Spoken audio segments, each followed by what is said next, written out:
we just had a very interesting and personal experience here driving up the highway, Route 385, out of Hill City, I believe it is. Yep. And we didn't actually witness it, but we were only seconds away from witnessing. But there was a guy that was driving south opposite us that went off the road and flipped over.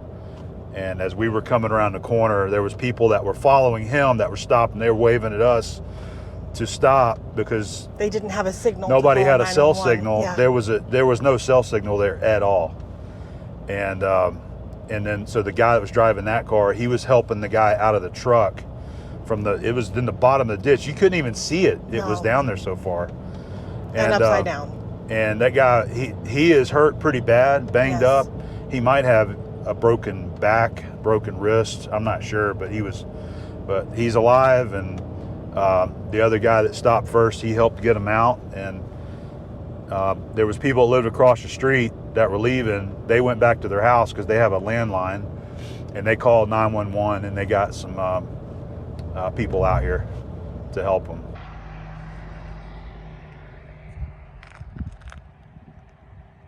I feel bad for him. Man. It says his name's Jack.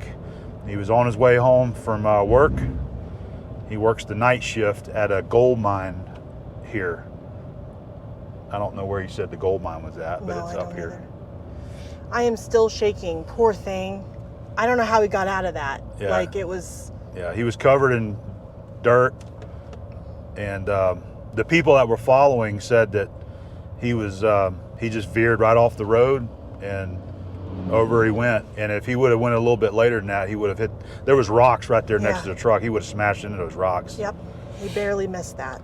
Thank goodness. But luckily, there was a guy that came by. He must be with the EMT, EMT or fire. Yeah. He had a radio, and he stopped and he called in and made sure that they knew that they needed to get EMT down here. And the cop showed up, and as soon as he got there, they kind of started working with him. I told Abby, I said, all right, I think we need to get on out of here because it's going to start getting pretty crazy. He was hurt very badly. He was really hurt. That's probably the first time I've seen somebody banged up that bad. Me too. That physically we kept talking to him. We were trying, because he was trying to look at his stomach. His stomach hurt, his back hurt, his wrist hurt. So we just kept kind of asking him questions and keeping him talking. Yeah, I was trying to talk. That's why, I asked him what his name was and, what he did. And he was more concerned about his truck and his mom. Everybody was going to be pissed off at him. He said, yeah. I feel bad. He's like, man, I just paid that truck off. It was an older Ram 3500. It looked like a flatbed, like a work truck. But Matter of fact, when we got there, it was still running, and I heard it. It finally it died because it was upside down. Yeah. How scary. Luckily, that other couple was behind him. Yes. They said they've been following him all the way since Lead, and then all of a sudden they just saw him just right off into that ditch, and he flipped over. And poor thing. But he said he fell asleep, so I feel bad for him. He probably works long, hard shifts at night, and he was really tired. Yep. So you never know what can happen. No. You gotta be careful, and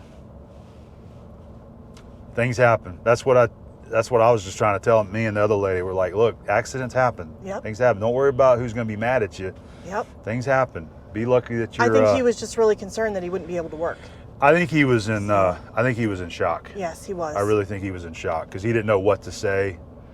He didn't know what to do. We tried to get him to sit down, but you could tell he was hurting. Yeah. And he couldn't sit down. I really think his back was broken. I think so too. And he asked me to look at his stomach, and I just told him to kept put his shirt down because it looked like internal bleeding. He says that he got poked by a stick. So something hit him, and I saw the mark where it looked like he got punched in the stomach. It was red. Yeah, he said he asked me to look at his back, so I looked at his back. His back was red, but it wasn't like cut up or anything. But I think he's got some problems. Well, so anyway, that was an interesting start to our morning here. We are actually headed up to Spearfish Canyon.